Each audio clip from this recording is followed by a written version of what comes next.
Hi, so I'm Shinkai with Blue Cliff Zen Center. Please subscribe to our channel if you can. Really helps us out. I wanted to talk a little bit about this time of year, the late summer, and how it can be seen as like the kensho of the year, like the enlightenment of the year. Um, we're moving out of like the energy of the spring and the summer, this really expansive, wide open energy of potential and the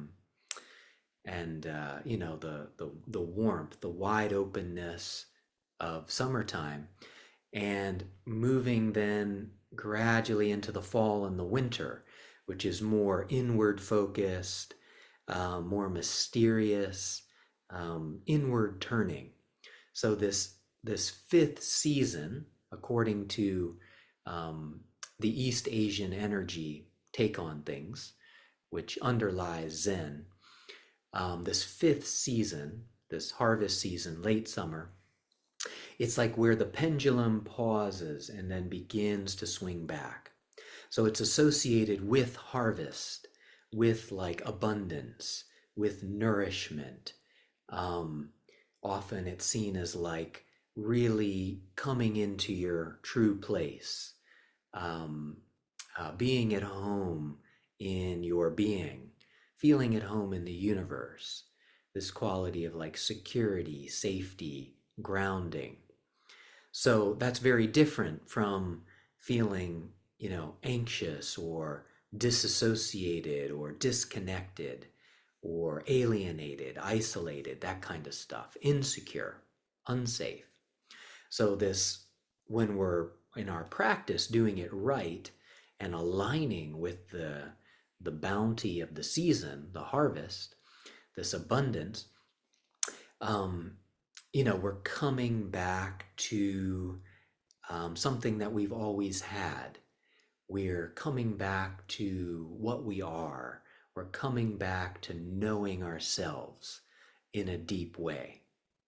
So it is seen, if you look at Zen Master Tozan's five ranks or five alignments that we've talked about, these kind of five phases of practice, which aren't necessarily linear. You can find it all together.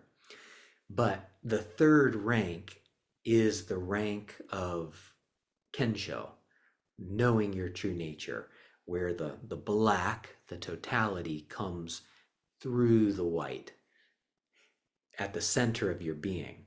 So this, it's like we're laying the foundation in the spring and the summer, this sense of potential, this sense of practicing, of facing ourselves, of going through the fire of the summer season, that purification, that sangye we talk about in Zen, this process of kind of letting the karma from the past be known in our practice. We're facing it, we're facing ourselves, we're allowing what needs to come and go and untwist and realign to do so. So it's like the spring and the summer sets up that potential.